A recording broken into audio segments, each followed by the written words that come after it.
convidá-los, irmãos, a abrirem as suas Bíblias no livro de Atos dos Apóstolos, capítulo 27. Por sinal, é o capítulo do Novo Testamento mais rico em detalhes, é a narrativa mais rica em detalhes que nós encontramos em todo o Novo Testamento. É o capítulo 27 do livro de Atos.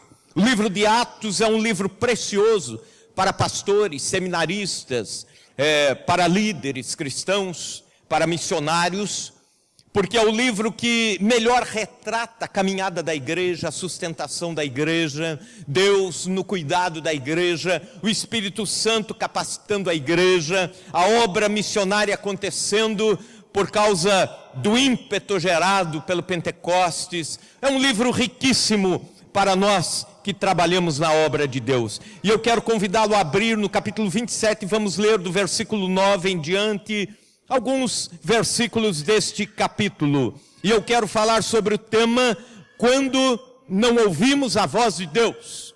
Portanto, os perigos de não ouvirmos a voz de Deus. Capítulo 27, versículo 9. Depois de muito tempo, tendo se tornado a navegação perigosa, e já passado o tempo do dia do jejum, ademoestava-os Paulo, dizendo-lhes: Senhores, vejo que a viagem vai ser trabalhosa, com dano e muito prejuízo, não só da carga e do navio, mas também de nossa vida. Mas o centurião dava mais crédito ao piloto e ao mestre do navio do que ao que Paulo dizia.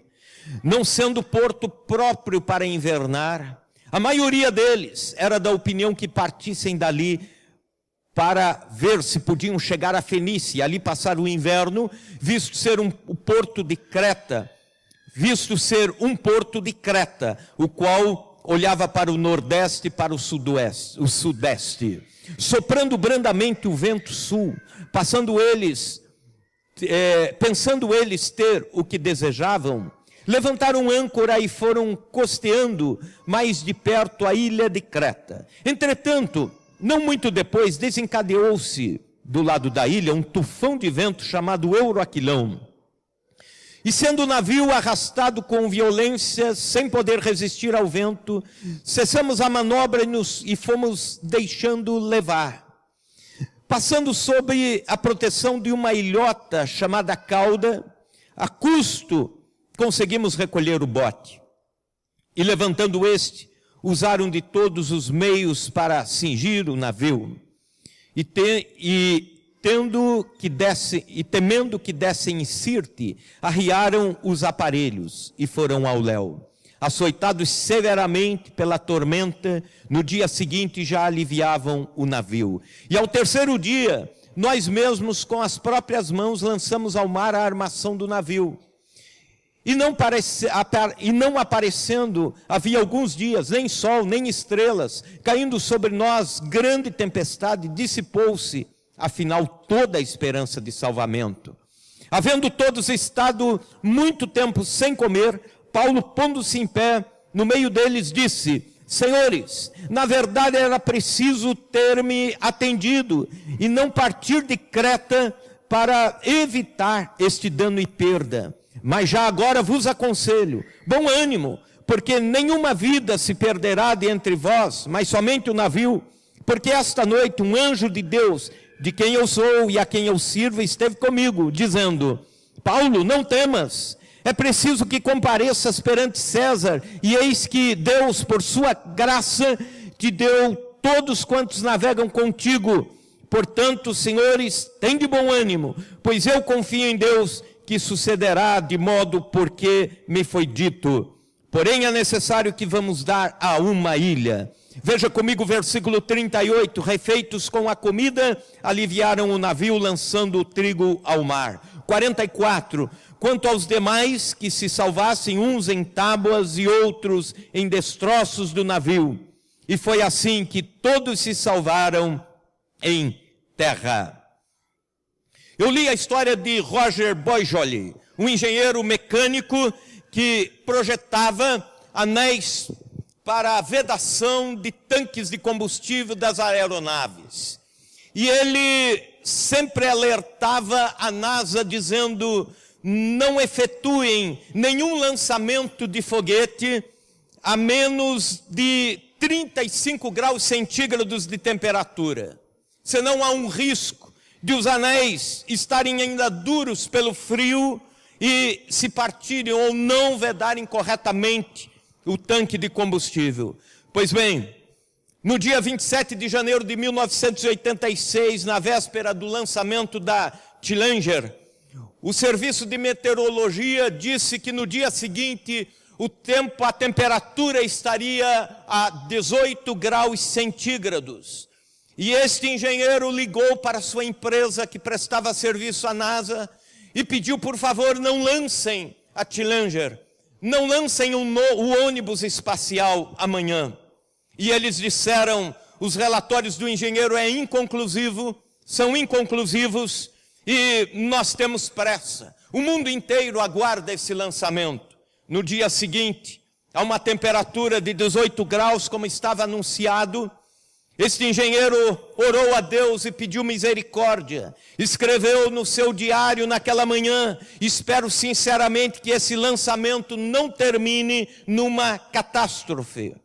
E ele mesmo foi para observar tudo o que estava acontecendo. E ele ficou ali aguardando, esperando.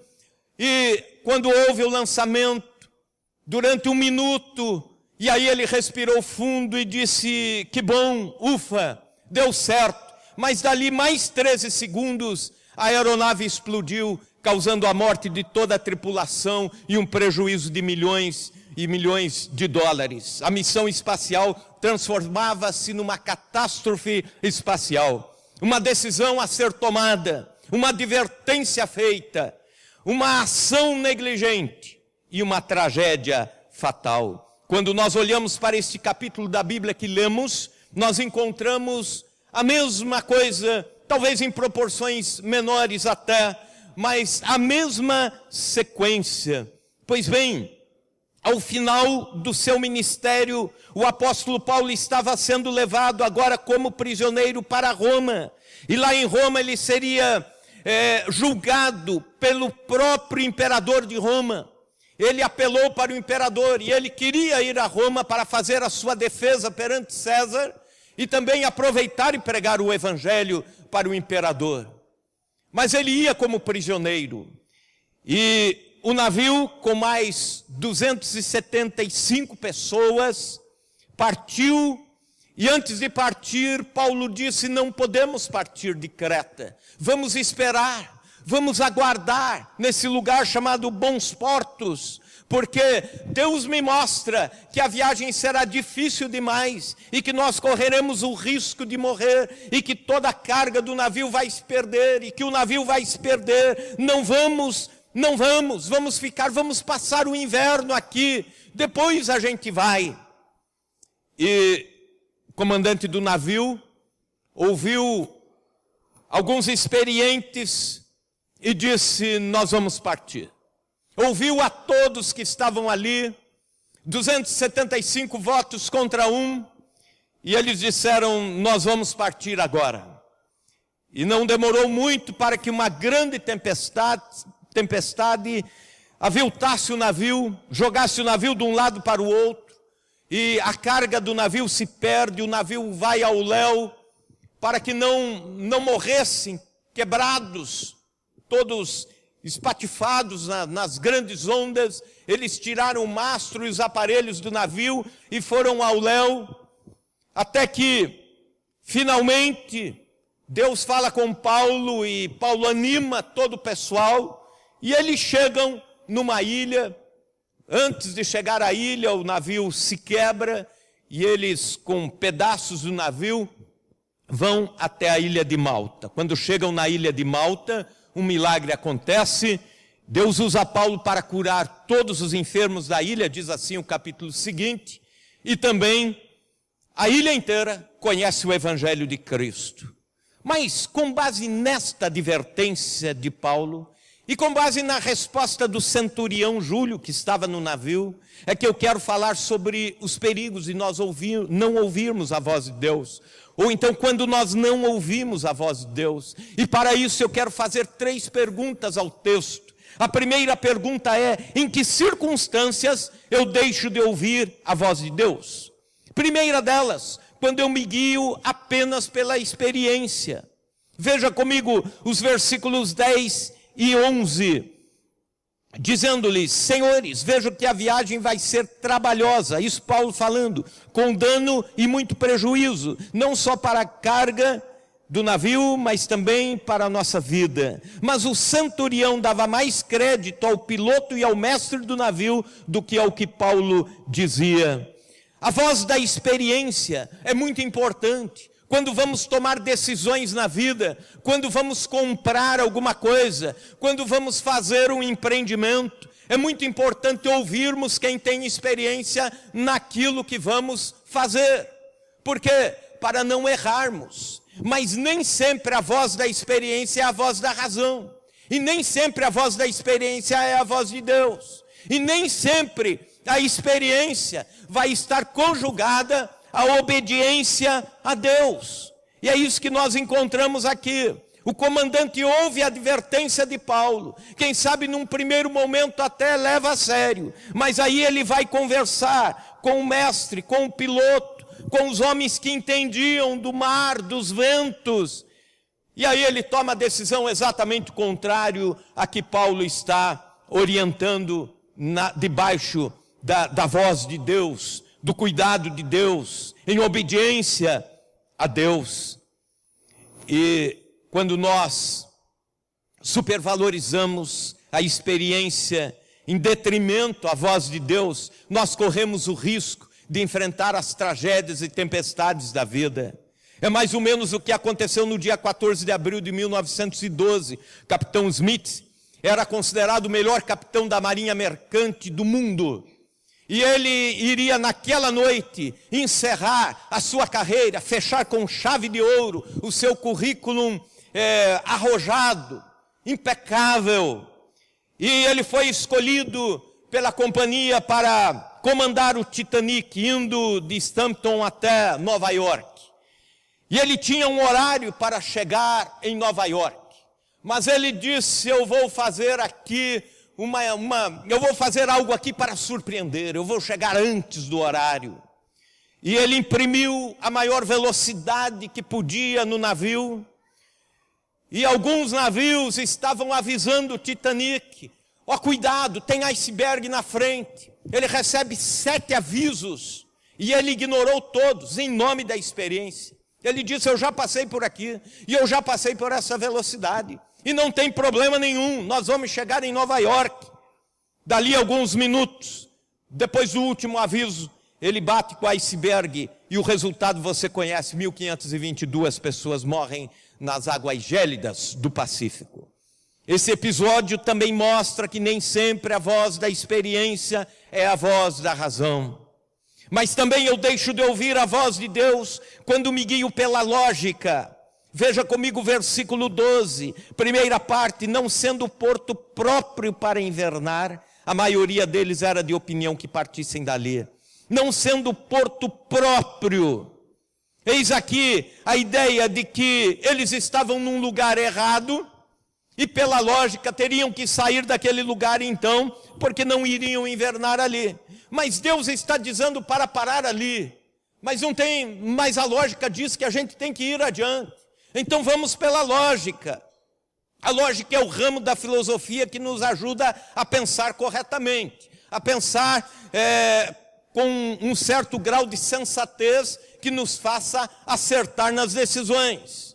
E por esse critério é que Bons Portos ou a ilha de Creta não era o lugar para o navio ficar. Eu imagino o centurião Júlio pensando assim: aqui está o piloto dizendo que nós devemos ir. Aqui está o mestre do navio dizendo que nós podemos ir. Aqui estão outros 270 e tantos passageiros, de tripulantes, dizendo que nós devemos ir. Aqui está uma carga preciosa que estamos levando. E um prisioneiro tentando atrasar a viagem. Isso não tem lógica. Então a lógica é tapar os ouvidos para o prisioneiro, Paulo, e ouvir quem tem razão, ouvir quem conhece das coisas, ouvir a maioria. Essa é a lógica. Mas nem sempre a voz da lógica é a voz da razão. Mas também, eu deixo de ouvir a voz de Deus quando me guio pela voz da maioria. Veja a outra parte do versículo 12. A maioria deles era da opinião que partissem dali. 275 pessoas, entre tripulantes e passageiros, dizendo, nós vamos. E um apenas dizendo, nós temos que ficar porque Deus nos falou para ficar. A viagem vai ser perigosa. 275 contra um, com quem que você fica? Num primeiro momento você diz, estou com a maioria, né? Estou com a maioria.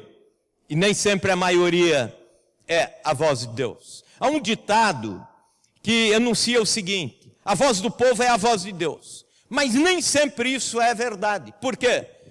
Porque foi a voz do povo que crucificou a Cristo. Foi a voz do povo que soltou Barrabás.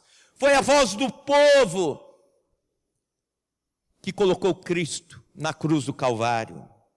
A voz da maioria nem sempre será a voz da razão, e nem sempre será a voz de Deus. Grandes homens de Deus andaram na contramão da história, e andaram na contramão da maioria, como Noé, como Neemias, como Jeremias, como Elias, solitários, mas com convicções, solitários, mas sabendo o que estavam fazendo, solitários, mas sabendo ao Deus que estavam ouvindo. Quando você está com Deus, você não precisa da maioria. No início do século XX, um empresário foi ridicularizado pela imprensa, ridicularizado pelas empresas, porque ele não gostava de andar com seu carro e sentir os solavancos das ruas, das pequenas estradas, isso há quase 100 anos atrás. E ele teve uma ideia brilhante de fazer rodas de borracha inflável. E ele tentou vender a ideia para empresas, riram dele. Tentou patentear a ideia, riram dele. Tentou levar essa ideia para a imprensa para tentar atrair alguém para investir. Riram dele da mesma forma. E aí, ele com muito custo consegue produzir os primeiros pneus. O sobrenome desse cara é Goodyear. E até hoje a gente usa um invento desse homem. A voz da maioria dizia não e zombava dele. Ele tinha razão. Mas também, eu deixo de ouvir a voz de Deus quando me guio pelos valores materiais. O versículo 38 nos diz que a carga era preciosa, uma carga de trigo. E a carga de trigo não só era valorosa, mas também corria-se o risco de deteriorar. Podia perecer enquanto aguardassem um inverno inteiro com o navio parado, ancorado. Assim como os caminhões que carregam as cargas de frango, de sorvete e tal, eles precisam chegar num horário comedido para que a carga não estrague. E era esta a lógica, a carga não estragar. Então eles preferiram salvar a carga do que ouvir a voz de Deus. Escute isso, muitas pessoas naufragam na vida espiritual, na vida emocional, porque trocam a voz de Deus pelos bens materiais, trocam a voz de Deus, o servir a Deus, os ouvidos aguçados para Deus, por um pouco de dinheiro a mais. Cuidado, não troque a voz de Deus pelos valores efêmeros deste mundo, pelos valores temporais, pelos valores materiais, momentâneos. Por vezes pessoas fecham os ouvidos para Deus, porque estão com os ouvidos abertos para os indicadores econômicos, para as possibilidades, estão com os ouvidos abertos e atentos para este mundo, para o espírito que comanda este mundo. Uma segunda pergunta que eu faço ao texto: quais são as consequências de não ouvirmos a voz de Deus? Primeiro, a perda do senso de direção e sentido. Veja comigo o versículo 17. E levantando-se este, usaram de todos os meios para cingir o navio, e temendo que dessem em Sirte, arriaram os aparelhos e foram ao léu. Quando ignoramos a voz de Deus, a nossa vida entra em parafuso, as tempestades começam a nos levar ao léu, nós começamos a ser levados de um lado para o outro, batendo de um lado para o outro, já não temos mais a bússola, já não temos mais o leme, já não temos mais o comando. Então, somente porque não entregamos o comando do nosso navio na mão de Jesus. Quando deixamos de ouvir Deus, nosso senso de norte se torna obscuro. Quando deixamos de ouvir a Deus, a nossa visão se torna obtusa.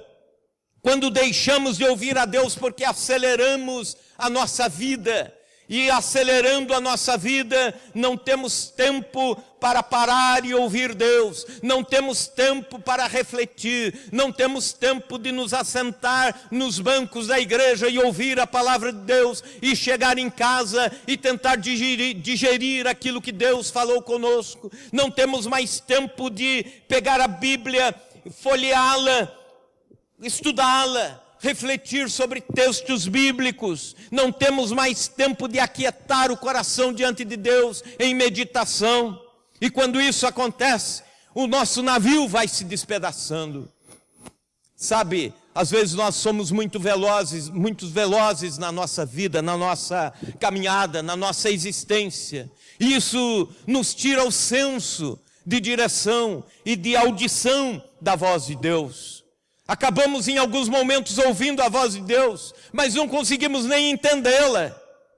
Isso me faz lembrar um homem que estava descendo por uma estrada bastante cheia de curvas, e a estrada era estreita, um carro cruzava pelo outro assim com muita dificuldade, e quando ele vai chegando numa curva, vem uma senhora subindo com um carro, com o vidro aberto, e ela passa bem pertinho dele, ainda dá um esbarrão no carro, risca a lateral, e grita assim: porco! E ele, furioso, se vira para ela e grita: vaca!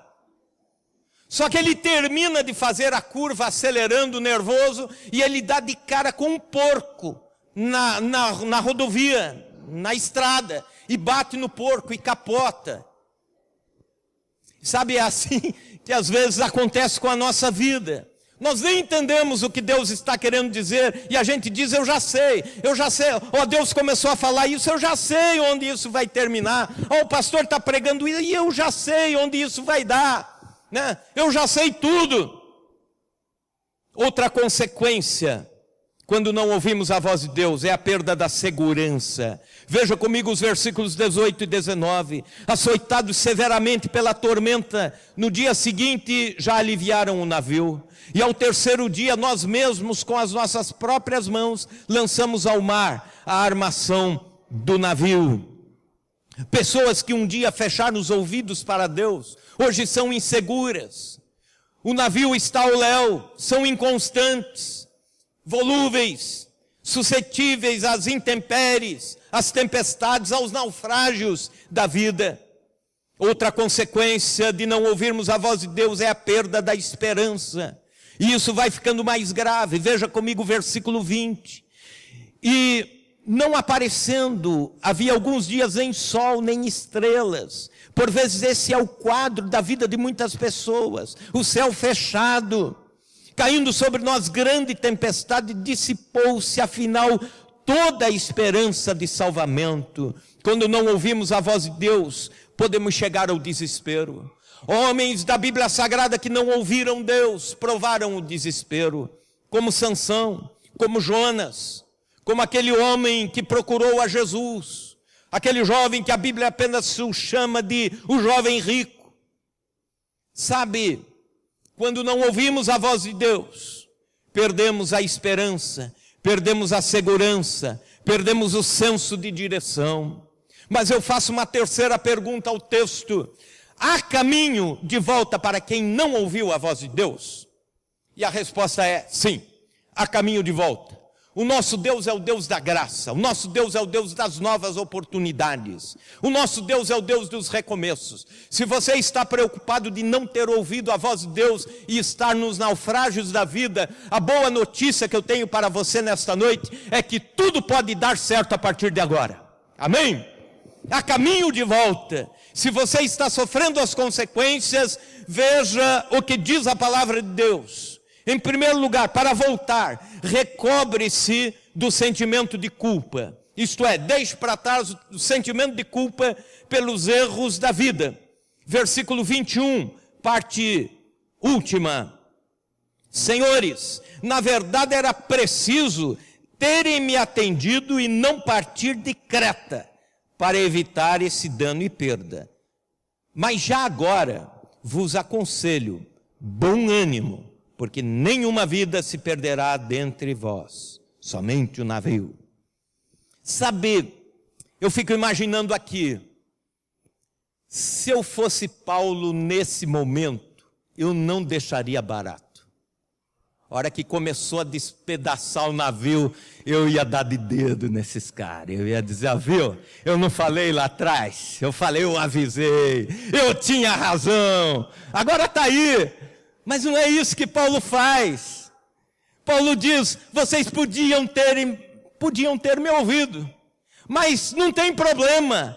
O importante é de agora para frente, vamos ter bom ânimo, ninguém vai se perder, tudo vai ser salvo. Aleluia. Sabe, a gente tem que tirar essas cargas esmagadoras de remorso e de culpa que por vezes estão sobre os nossos ombros. Por vezes é o profissional que diz, se eu não tivesse pedido demissão aquela vez naquela empresa, hoje eu estaria bem. E aí fica durante anos e décadas remoendo isso. Você tem que olhar para frente. Nós nunca passamos pela vida apenas acertando. A gente passa pela vida acertando e errando, ganhando e perdendo. Passamos pela vida como uma didática. Perfeitos nas nossas decisões, nós seremos lá na glória com Deus. E aliás, acho que lá não precisaremos tomar decisões. Existem pessoas que sofrem e dizem, se eu pudesse voltar, eu não faria aquilo, ou faria diferente. É o jovem que diz, se eu tivesse dado ouvidos aos meus pais, eu não estaria hoje nessa enrascada. Ou então, é aquela pessoa que se acidenta e diz assim, se eu tivesse ido por outro caminho, ou então, se eu tivesse esperado meio minuto a mais em casa, hoje eu estaria livre dessa tragédia. Mas se a gente ficar pensando assim, nós ficamos loucos, porque na vida não tem retrocesso. Mas o que é bom em tudo isso é que mesmo não havendo retrocesso, Deus pode consertar todas as coisas daqui para frente. Deus pode dar uma nova vida daqui para frente. Deus pode dar um novo ânimo daqui para frente. Deus pode nos ajudar nas decisões corretas daqui para frente. A gente vai começar a ouvir Deus e atentar os ouvidos a Ele daqui para frente. É o que Paulo está dizendo para todos os seus companheiros de viagem. Que agora não adianta olhar para o passado, vamos ter bom ânimo. Existem muitas vidas amarradas, aprisionadas por esta frase, poderia ter sido diferente, era para ser diferente. Mas nessa noite, coloque todas essas coisas mal resolvidas do passado aos pés da cruz de Cristo, inclusive os remorsos, as culpas. Você está servindo ao Deus dos recomeços, o Deus da graça. Para voltar, recobre a esperança para uma nova etapa. Versículo 22. Mas agora vos aconselho, bom ânimo, porque nenhuma vida se perderá dentre vós, mas somente o navio. Esperança. Sabe, nós devemos esperar e esperançar. Havia um teólogo no passado chamado teólogo da esperança.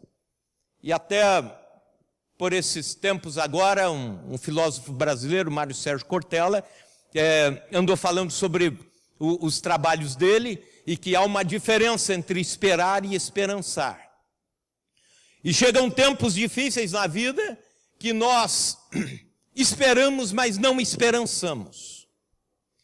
Esperamos em termos de tempo e cronologia, mas não temos esperança em termos de coração e fé. E nós precisamos disso, restaurar a esperança.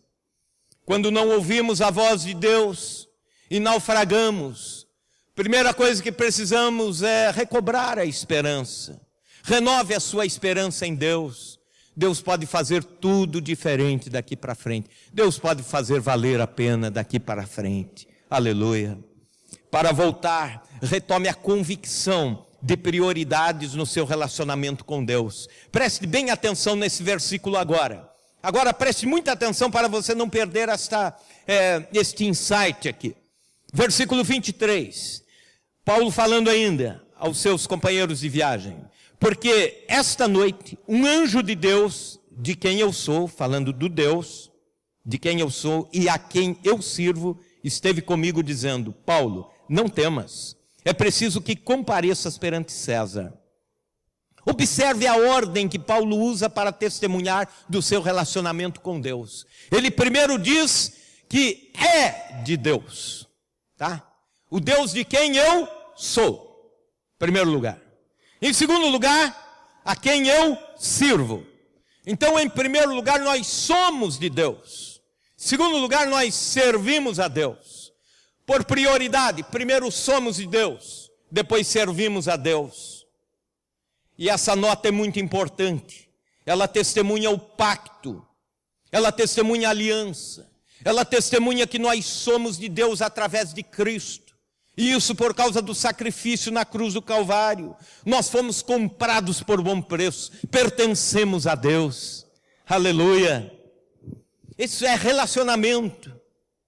Não é um relacionamento de serviço a Deus. Paulo não diz: o Deus a quem eu sirvo, que trabalho na obra dele, sou apóstolo, implanto igrejas, esse Deus tem a obrigação de me livrar. Afinal, olha a minha folha de trabalho, né? Olha o meu currículo aqui, sabe?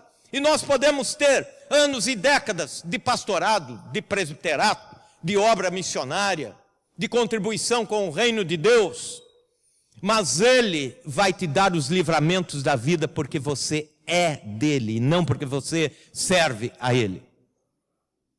E aí, em segundo lugar, Paulo diz: a quem eu sirvo. Só que a palavra aqui não aparece servir no sentido de serviço, mas de escravidão. É como se Paulo estivesse dizendo: eu sou de Deus e sou escravo de Deus. Sirvo a Deus. E a minha escravidão, ele diz que nós somos escravos da justiça de Cristo. Então, a nossa escravidão é uma escravidão de liberdade em Cristo. Pertencemos a Ele e somos livres nele.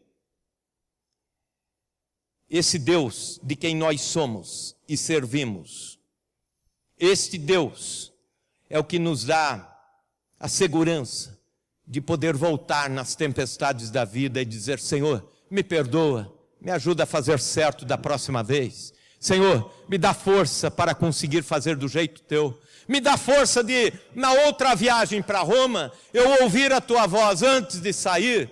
E se tiver que parar um inverno inteiro em Creta, eu vou parar. Senhor, me ajuda. É isso que nós precisamos. Desse relacionamento de Deus que nos tem. Mas também, para voltar, retome a perspectiva de propósito. Versículo 26. Porém é necessário que vamos dar a uma ilha. Deus já tinha mostrado a Paulo: vai ser difícil demais a viagem, o navio vai se perder, vai ter tempestade no mar, as vidas vão ser salvas, e vocês vão, Paulo, você e todo esse pessoal, parar numa ilha. É necessário parar nessa ilha. Essa ilha, a ilha de Malta, era um dos campos missionários de Paulo. Um dos campos onde Paulo prega, e a pregação e a oração pelos enfermos converte toda a ilha. E isso não numa viagem missionária, numa viagem de prisão. E Paulo diz: nós temos um propósito. O navio vai se quebrar, mas ninguém vai se perder, porque Deus está dizendo: nós vamos chegar nessa ilha de Malta. Nós vamos chegar lá. Nós vamos chegar nesse lugar. Deus mostrou. Sabe, existem situações onde nós sofremos um naufrágio durante o processo, onde nós sofremos os acidentes nas estradas da vida, onde nós sofremos com os nossos navios despedaçados no meio desses mares que singramos. Mas é parte do processo, porque eu e você temos um propósito. Deus não nos fez sem propósito, Deus não nos salvou sem propósito. Há um propósito de adorá-lo, há um propósito de servi-lo. Você existe por causa de um propósito. O navio pode se quebrar, mas o propósito de Deus vai se cumprir. Aleluia. Propósito de Deus no ministério, propósito de Deus no trabalho cristão. O navio se quebrou por causa da teimosia daqueles que não ouviram a Deus. Mas o propósito de Deus se cumpriu por causa da soberania de Deus. Sabe, a gente tem que deixar de ser teimoso e fazer todas as coisas dizendo: Senhor, eu quero te ouvir, para que no processo eu não precise ter os meus navios naufragados, despedaçados, para daí lá no fim o Senhor cumprir o propósito seu na minha vida. Não vamos ouvir Deus, vamos ouvir o falar de Deus. A Bíblia diz em Romanos 8:28, todas as coisas cooperam para o bem daqueles que amam a Deus e são chamados pelo seu propósito. Nem tudo está perdido. Deus pode dar o seu sabor naquela massa de bolo que nós deixamos desandar na nossa vida.